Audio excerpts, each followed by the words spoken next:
Hey guys, what is up? Super K-Man Rocks here, and I am here for day number 2 of America's Challengers. This is the second day of kind of the round robin, the group stage, whatever you want to call it. You know, of course, trying to determine which teams are going to be moving on to the top 4 and which 2 teams will be the first eliminated. We're going to get a much clearer picture of where teams are going to land after today. Of course, only one more day of games in the round robin stage after today, so it's starting to become a bit of a must-win for those teams that are on the bubble. We are going to get a better idea of the teams that are at the top as well, so quite a bit to learn and determine over the course of today's video. If you guys are excited, let me know down in the comments section below. If you want to know my thoughts on how day number 1 went, you can of course check out the video up in the iCard right now. We went over every single game from day 1 in the same way that we are going to do here for day number 2. It's not required viewing, but I definitely would recommend it if you want to get a full picture of how this tournament has been going so far. But I don't want to waste you guys' time too much at the beginning of this video. Let's jump right into it. If you are new here, what we are going to do is go game by game, talking about the advantages and the disadvantages that each team was able to generate. I'll be giving a player of the game and a dud of the game for each individual game that we cover, and of course at the end of the video we will be talking about the standings and potentially teams that might be in some danger heading into the final day. We're really getting down to the nitty-gritty because it's single round robin here in this group stage. It means that all of these games matter a ton. You can't really be dropping games to teams that you should be beating or that you have the expectation of beating, because getting bottom 2 means the end of your tournament, and with only 5 games to play in the group stage, all of these games matter a lot. So definitely important to lock in and start to find your form right now if you haven't found it already. So excited to go over that, but let's get right into it. Let's get into our first game of the day, and this was one I was really looking forward to seeing. I think any matchup between the CB LOL and NACL is going to be really interesting to watch. CB LOL Academy, of course. It's going to be interesting to watch. I do think that they were considered kind of the 2 big regions coming into this tournament, and so far, I do think that they've lived up to the hype. They've been what we've expected, but we get to see another matchup here as we see the Vivocade Stars Academy taking on Fear x Starforge. And Fear is going to pick up a pretty gigantic win here. They're going to move to 2-0 at the start of this tournament. North America has been pretty good, I would say, at the start of this tournament so far. Dragonsteel obviously dropping a game yesterday. Nobody really expected that. Pain looks amazing coming out of the CB LOL Academy, but Fear kind of getting some NA revenge here on the other Brazilian team with a really important victory. This wasn't a blowout by any means. This was a relatively back and forth game for a little while. VKS clearly had a strategy of trying to get the Smolder ahead. Kisei has been, such an integral member of VKS over the course of this year. The mid laner for them has been really the player that they wanted to play through, especially going back and watching their playoff tape. Like, it is insane how much they play through him. Typically speaking, you're not seeing a mid laner have that much of a responsibility on the team to be able to carry in the later half of the game, but they really kind of run a lot of their game plans through the middle of the map. And so, honestly, Fear being a team that also kind of does that plays a lot through their mid lane, ABO kind of being a centralizing force for a lot of their game plans, I think it puts Fear in a pretty good matchup here, or at least it does if you trust that ABO can be better in the mid lane, and that's exactly what he was in this game. ABO is going to get my player of the game in the mid lane on the Yone. I think that this is relatively up for debate. XU was excellent in this game, and he has been really good across the first 2 games of this tournament. He was more active, I would say, across the entirety of the game when you're talking about creating plays in the mid game and even in the early late game. I think the brand was very valuable just because of the raw damage that champion can output. It's actually genuinely ridiculous how much Brand can do. He is still in a very good state, that I definitely want to make clear, but ABO was the one who made the big plays in the back half. He was the one who really sealed the game, in my opinion, when it came down to these 5v5s, most specifically catching out Kisei in a lot of very important situations on this Smolder. The Smolder was the win condition for VKS. You can see that already in the draft. When you're drafting things like Skarner and Jin, you're really trying to set up for a Smolder hyper carry endgame, and they were in an okay position to do that, but Kisei being just slightly out of position in a lot of these fights, getting caught out by Yone ultimates and just generally being, deleted early on in a lot of these fights with the amount of damage that Fear have on the other side. It was pretty much a disaster, and ABO, I think, deserves the most amount of credit. He made the flashiest plays, I would say, to be able to win this game. But again, if you want to give it to XU, I think that is generally fine as well. It should go to one of the jungle mid duo here for Fear. I think that they were the players that definitely stood out the most, in my opinion, but I don't want to take anything away from the rest of this team who did play well. Instinct had a really good game on the Ashe. I thought this was honestly an underratedly very good game. I know I just talked about XU and Blaze Olive really being the 2 players that you talk about for player of the game here, but Instinct definitely deserves at least some sort of shout out. I think if the middle of the map hadn't been so dominant for Fear, he probably would be in consideration. It was a really good game. Philip and Winsome were good as well. I just think Fear, kind of a classic game for them, being able to play through just explosive late games, doing a good job of getting a gold lead early and not really making any sort of mistakes to throw it away, waiting for the opponent to overstep and put themselves in a bad position on a champion like Smolder, and then capitalizing on that to end the game. Very good stuff from Fear. They look great to start this tournament. And then for VKS, like we talked about, they were in an okay position in this game. I think that there were some individual good performances. Morteus, I thought, played pretty well on the Jhin. You guys know I like Jhin as a champion, but this was not a particularly good Jhin situation overall. It's just kind of difficult to play this out when you have a lot of damage on the other side, and that's kind of the case here. Morteus has really impressed me at this tournament, though, and I've heard a lot of people hyping him up as an up-and-coming, like, Brazilian star, so it's good to see him continue to perform well, even when there are some ups and downs with the rest of the team. But Kisei is going to get my dud of the game. I know that feels kind of harsh because he was the win condition for VKS, and I understand that he was kind of okay, I would say, for a majority of this game, but his mistakes in the back half, his mistakes in these 5v5s, getting caught out by Yone, getting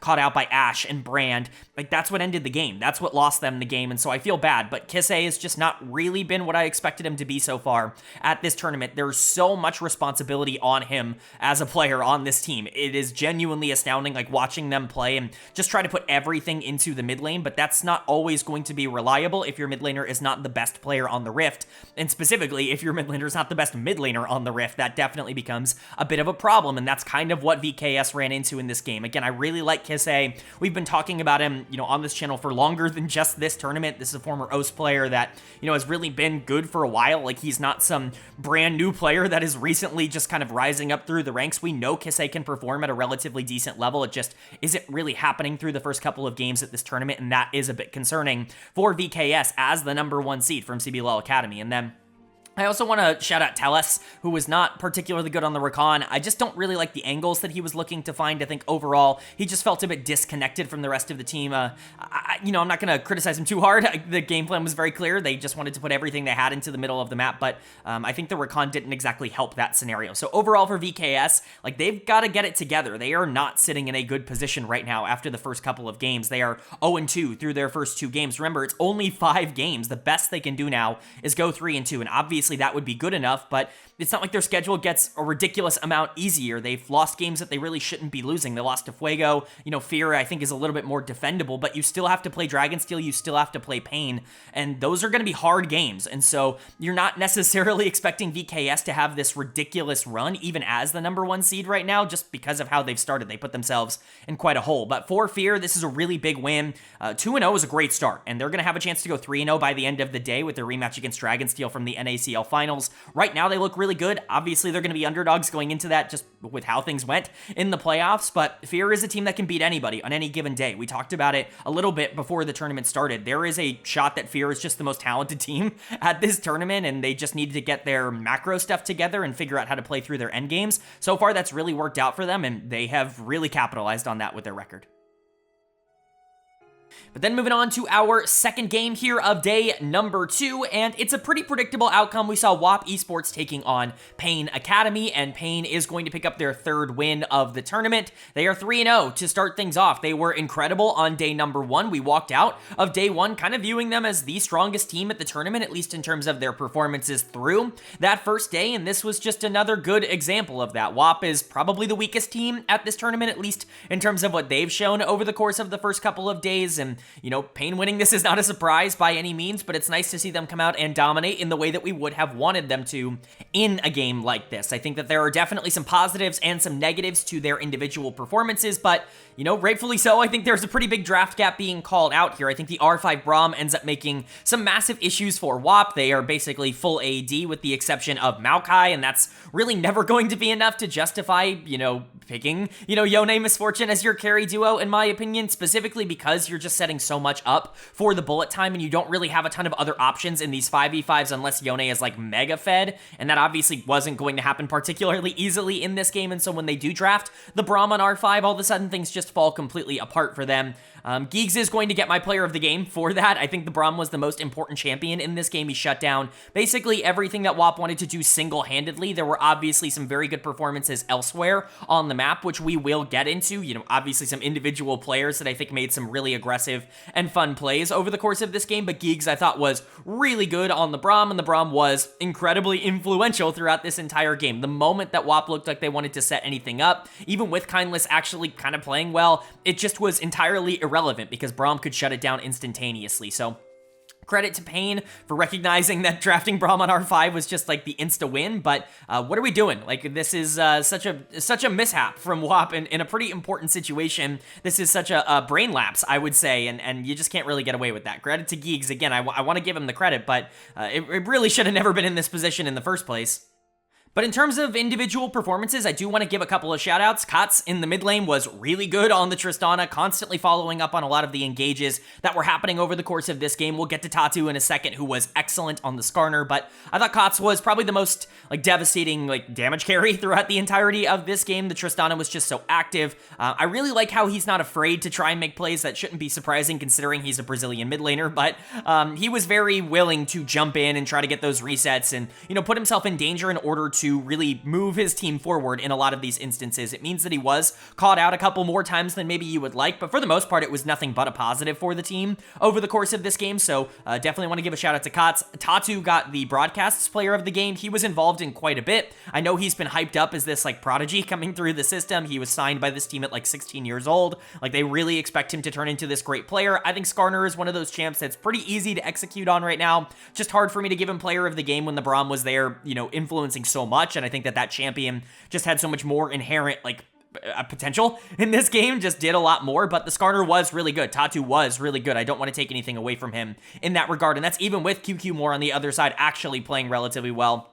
I've been very impressed by Marvin over the course of this tournament. Hedon was kind of the star of day number 1, and so I'm certainly not trying to talk them down. Payne is looking incredible through the first couple of days, arguably the best team at the tournament as of right now. And then for WAP, they just unfortunately aren't there. It doesn't really feel like they are competing all that well with a lot of the other teams talent-wise at this tournament. I think that their strategy of playing through Kindless, kind of the longtime member of this team, it's not working. And especially when you draft something like this one carry comp, not that Yone can't carry games, but it's just going to be difficult for Yone to play through this game when you look at what Payne has already drafted. When you're drafting for the misfortune, for the bullet time to set things up like that, especially playing through that in the early game, and then all of a sudden that gets shut down, there's really not a lot you can do, and that's even with Kindless actually playing relatively well in this game. Dud of the game for me is going to go to Thorin. Once again, in the top lane, this guy was hyped up a lot for me going into this tournament because I just heard a lot of people talking about how aggressive and how, fun this guy was to watch, and so far at this tournament, it's not necessarily been all that good for him. I don't think he's played particularly well. He did less damage than his 0-6 Blitzcrank in this game. It's just not really all that acceptable. Not a good game from Thorin.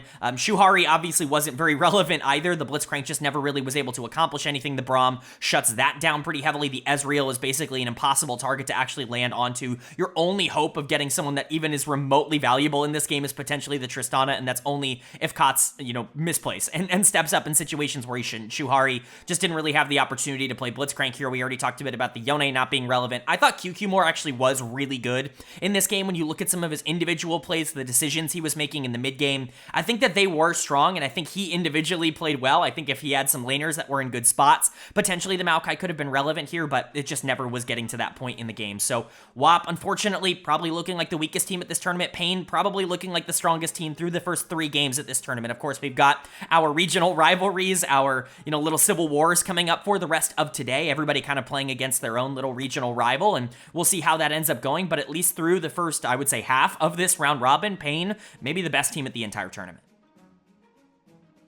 But like we said, now it is time to jump into our Civil War matchups for the rest of the day, our inter-region matchups, if you will, and that's going to start off with North America as we saw Fear X Starforge taking on Dragonsteel, a rematch of the NACL Finals, and it's very much a different outcome this time around with Fear picking up the gigantic and quite frankly dominant win in this one. They were just better. Basically from moment one, this was a great game plan executed by Fear, and you've got to be very excited excited for them. This is not only a team that obviously struggled in the finals, getting 0-3, getting, clean swept in the finals against Dragonsteel, but they played against each other in winners finals as well, and Fear lost that one, only winning one game. They were 1-6 against Dragonsteel in the playoffs. That's not a particularly encouraging record, and so for them to come out and get their third win of the tournament to end day number 2 for them at 3-0 and look as good as they did across this day. Like, we were talking about Pain Gaming potentially looking like the best team at this tournament. Is Fear the best team at this tournament? Like, that is an absolutely real question that you have to ask at this point. Dragonsteel, on the other hand, this is a disaster. They are 1-2 through the first couple of days, and obviously you don't expect that to be a problem moving forward. They've played probably the hardest teams at the tournament so far. They've already played Pain, they've already played Fear, but that's certainly not what I think their expectations were. Scary Jerry very vocal pre-tournament about how he thought Dragonsteel was going to go undefeated at this tournament, how he thought Fear was a team that was really going to struggle at this tournament, and obviously this is not the outcome they were anticipating. I still believe they can get back on track. They still are a very talented team. A lot can happen in best of ones. I'm not going to, sit here and panic about them, but it certainly is at the very least a bit concerning, but it is so amazing for Fear. This is about as dream of an outcome as you could possibly ask for. XU is going to get player of the game for me coming into the jungle. He has been exceptional. 3 wins for Fear, 3 broadcast player of the games for XU. They're very, very willing to give that to a jungler at this tournament. That is certainly something that we have figured out. Jungle is just kind of broken in terms of getting player of the game, but XU very much deserved it in this instance. The Nidalee was by far the most important member of the team. The early game pathing, just generally the aggressiveness shown by him. They run a lot of their early game tempo through him. Even if I do believe ABO is kind of the glue piece in the late game, the one that they want to put a lot of the resources into, they don't really get there that easily without XU being kind of the engine to make everything go. And Nidalee is not a pick that I thought would work particularly well at a tournament like this where teams are just playing a little bit safer so far, but XU really made it work in the early game. Just a fantastic start to the tournament for him. Ablaze Olive and Instinct were the 2 other players that I think that you definitely kind of noticed in this game. Instinct on the Ziggs ends up doing the most damage in the entire game. Not entirely surprising from, Instinct, but certainly not the situation that you thought you were going to get yourself into with a Corki and even with a Tristana or a Rumble on the other side of this matchup. For Ziggs to be top damage, I think is really good. Instinct continues to be a major difference maker. I think he's been playing the best league that I've maybe ever seen him play over the back month of this year. Ablaze Olive was also great. The Corki is very influential in a lot of these games, and they do still like to put pressure in the middle of the map. That is where they feel the most comfortable, but XU and Instinct definitely the standouts. Philip has looked excellent at this tournament. Winsome has looked excellent at this tournament. Fear just looks very, very strong. They are not a team I would want to run into basically in any circumstance right now. They are feeling themselves at the current moment, and they are clearly very comfortable in the meta that has developed around this tournament. So I feel very good about Fear, but for Dragonsteel, there are a lot of things that need to get cleaned up. The early games have just not been particularly good from this team, which is very out of the ordinary. That is not the norm from Dragonsteel going into a tournament like this. And I think as long as those early games continue to be a bit of a problem for the team, they're going to continue to struggle. Again, like I said, it is a little bit okay because they've already played Pain, they've already played Fear, probably the 2 best teams at the tournament outside of themselves, but it's just not what we would have expected. Them coming in and saying they were gonna go undefeated, at least in the main stage, we kind of all believed that. That was all kind of the expectation, that Dragonsteel was gonna come in as the best team because of just how dominant they were from the biggest region attending this tournament, but it's really not been the case. Dud of the game could go a couple of different ways. I'm gonna give it to Yuji in the jungle. It really was a jungle gap. There's not a ton Maokai can do in this instance. This is what I've been talking about on the channel for about a month at this point, where teams are obviously investing into Maokai as this, obviously first priority blind peg jungler that you can, put basically in any comp and have it work out. But Maokai's early game is really bad, especially in comparison to a lot of the other junglers that are going to be popular at a tournament like this. Nidalee obviously very much outpaces Maokai in the early game, and so you're opening yourself up to this, potential opportunity where you just don't really have options, where you don't really have the ability to go out and try and equalize the game, because yes, Maokai is going to be the best jungler in the game if you can get him to 20-25 minutes, where there just aren't a lot of champions that can match his pressure. I would argue he's the best champion in the game right now post 25 minutes, but getting there is not free, and blind picking Maokai and opening yourself up to the opportunity of potentially just losing pressure in the early game, it's cost a lot of teams a lot of wins over the course of basically every region's playoffs so far, and it happened once again here. Yuji just had no impact on the game at all. Zamudo is obviously the other player that I think you can talk about not being particularly good in this game on the Rumble. He massacred Philip in the finals. That was something that we definitely talked about as a narrative going into this tournament, that Zamudo was clearly the finals MVP, that Philip really struggled playing into him, but it was the opposite in this game, where Philip was a lot more valuable to Cassante, just way more useful in the Rumble, just not really doing all that much. The Rumble nerfs definitely kind of showing themselves here in terms of the damage in the early game. I don't think the rest of this team was horrible. Like, Zyko certainly could have been better on some of those Leona engages. Jerry, Spyrax, they didn't really do anything throughout the game, but they lost tempo so early on that they didn't really get a chance to play out any parts of the back half of this game. They were just in such a bad spot. Dragonsteel sitting at 1-2, they've got to turn it around. You have to expect that they will. Again, their schedule does get easier, but certainly not the start to the tournament they were expecting. And for Fear, this is dream scenario. 3-0 through the first 3 games. You've looked excellent. You took down your rivals in Dragonsteel. Basically, everything you could have asked for in this performance was shown off. This is a great start to the tournament. And again, like, what really is gatekeeping Fear away from being the best team at this tournament talent-wise? They absolutely have enough talent to be able to get that done, and it does feel like they've leveled up. So a lot of the faith that I put in Fear at the beginning of this tournament, it seems to be paying off right now. But then moving on to game number 4, and it's time for the Brazilian Civil War here, as we saw Pain Academy taking on Vivo Cade Stars Academy.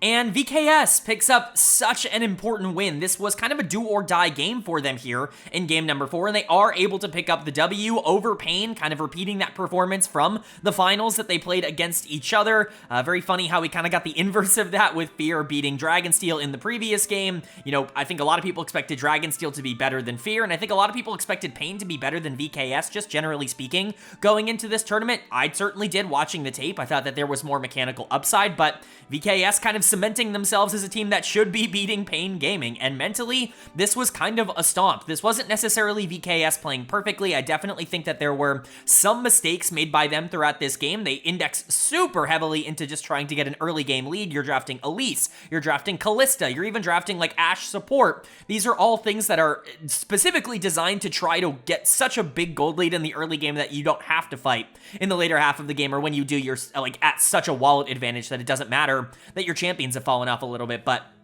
Pain kind of allowed this to happen, if we're being quite frank.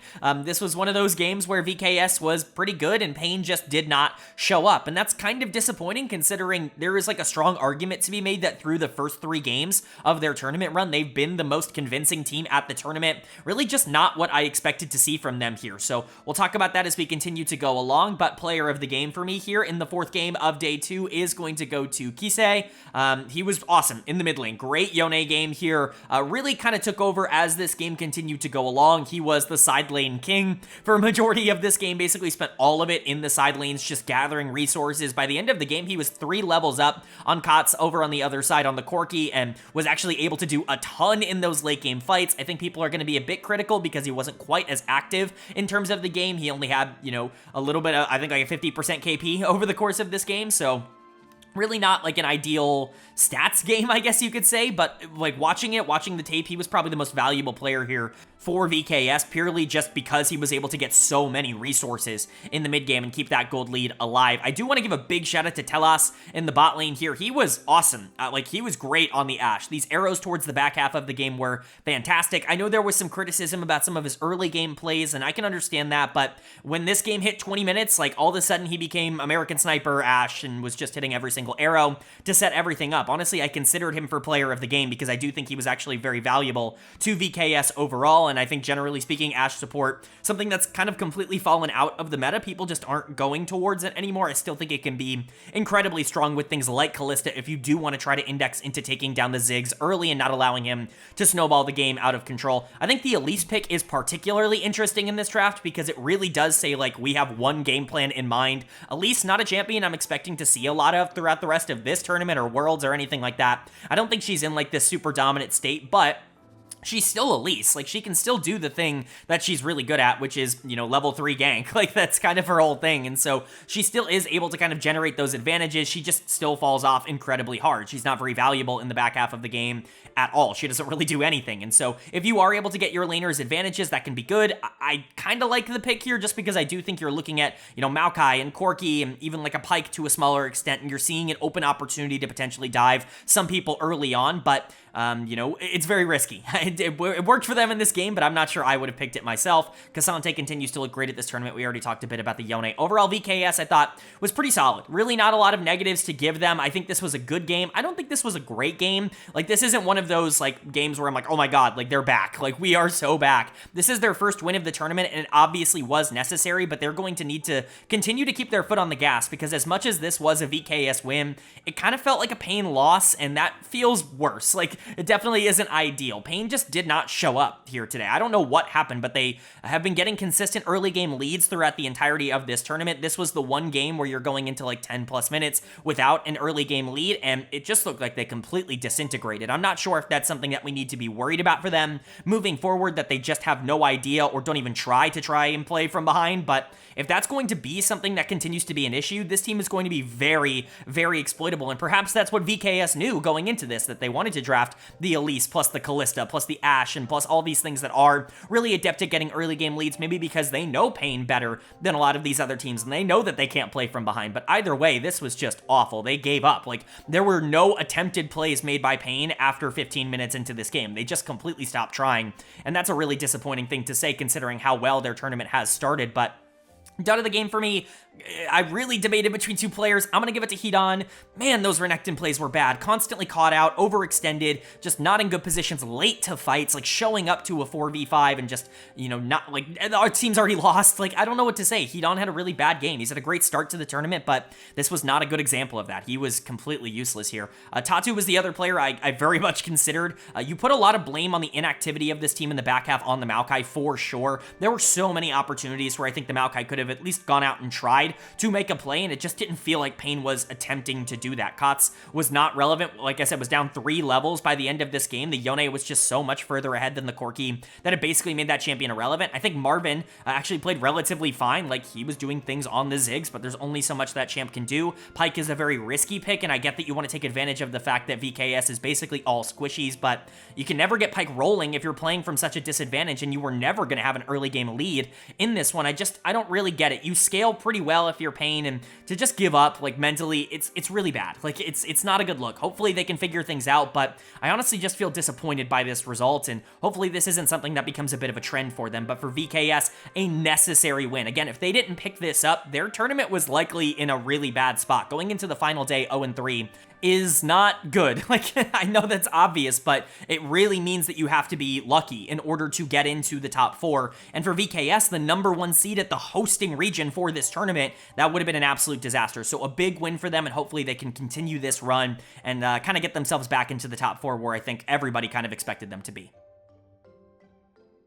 And then moving on to our 5th and final game of day number 2, and it's time for the LATAM Civil War. It's a matchup between Fuego and WAP Esports, and Fuego is going to pick up the victory here. This is their second of the tournament. They've positioned themselves really well, in my opinion, going into the final day at 2-1. They just need one more victory to guarantee that they are going through regardless of what ends up happening. WAP, unfortunately, with this loss, now sitting at 0-4 after their first 4 games. They're done. They are eliminated. They are guaranteed to be a bottom 2 team regardless of what happens on the final day. Worst case scenario, they can win 1 game, but that is not going to be enough to get them into the top 4, which is obviously very unfortunate. It really sucks to go to a tournament like this and be out on day 2. Really not an ideal set of circumstances, but unfortunately for WAP, they just haven't been good enough at this tournament to be able to compete with a lot of the other teams. Fuego had a lot more hype going in, and unfortunately for WAP, that has definitely played out on the Rift. Fuego has actually been pretty interesting to watch. I do think this game could have been over potentially a bit sooner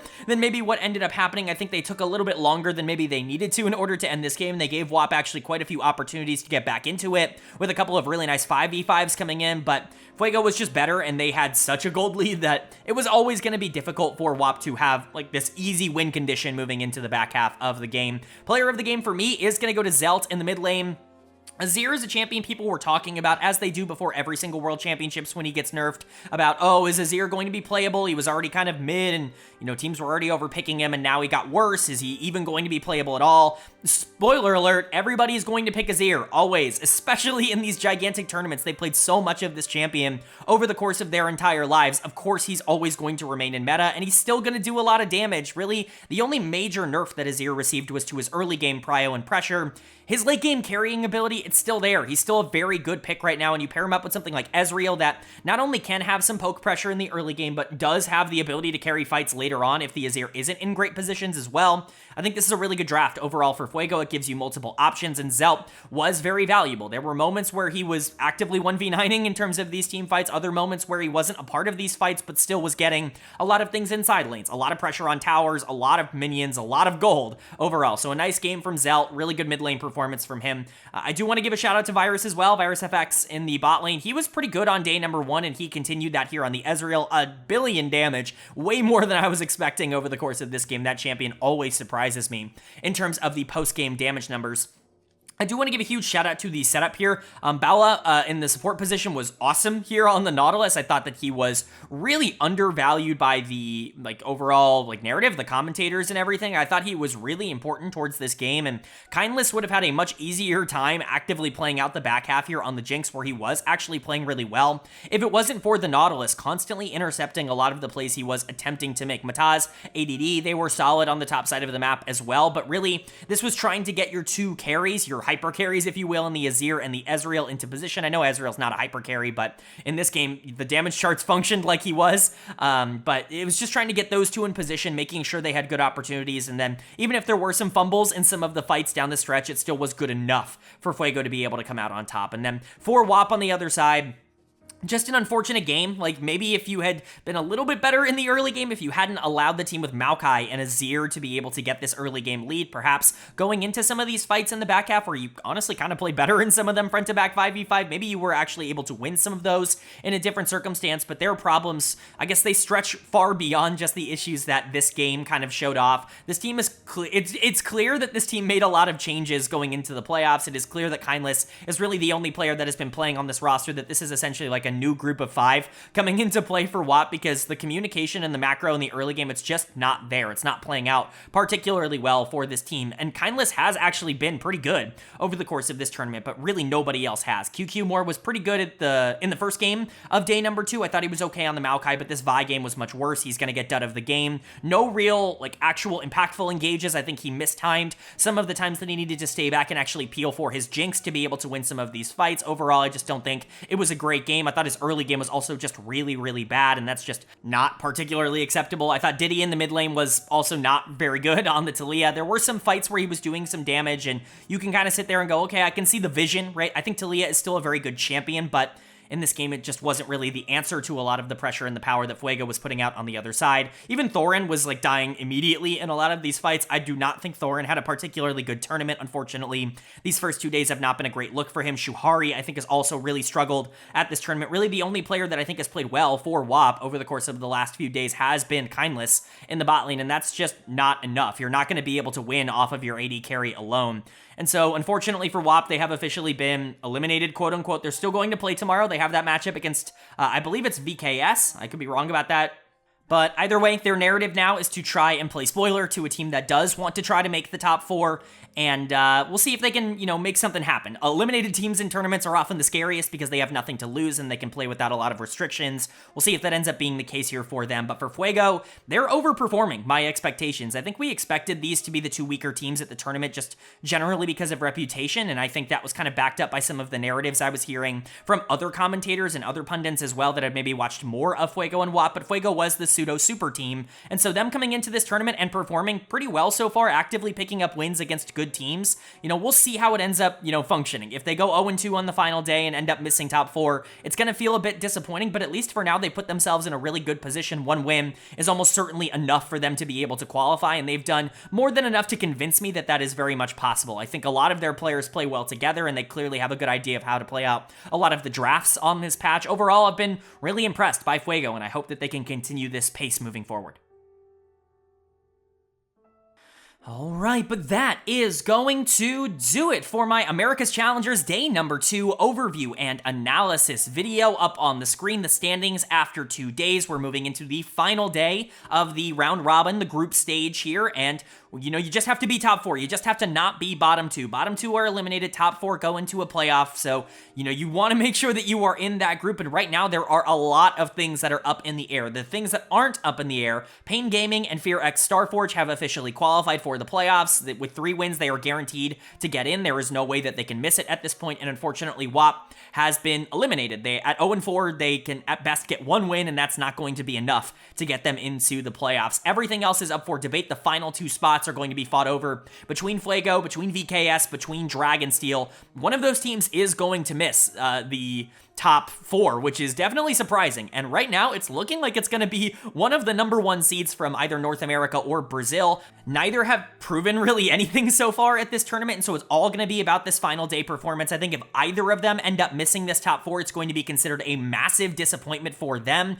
Fuego, kind of the team playing with house money, in my opinion, at this point. I don't think a lot of people anticipated that they would be a top 4 team, but they are sitting there right now with a game advantage on both VKS and Dragonsteel. And so if they can just win 1 game on the final day, you're sitting pretty. You are guaranteed into the top 4, but you know, we'll see how it ends up playing out. It's going to be interesting no matter what. Let me know who you think will be the team to miss out in 5th place down in the comments section below, but that's going to do it. I do hope you guys enjoyed. If you did, leave a like. It really does mean a lot to me. It lets me know you guys are enjoying the content, and it does help get this video out to a lot more people, which I'm always very appreciative of. If you're new here, hit the subscribe button. Of course, we'll be covering the rest of America's Challengers every single day of the group stage, all of the playoffs, everything we'll be covering on this channel. But if you want Worlds coverage as well, that's going to be coming up right around the corner. We are very close to that as well. A lot of pre-Worlds coverage every single day of Worlds. It's all going to be on this channel. If you're interested in stuff like that, hit subscribe and hit that bell so you can be notified when those videos do go live. But of course, with all that being said, I hope you all are having a great day. I hope you continue to have a great day, and I will see you all later.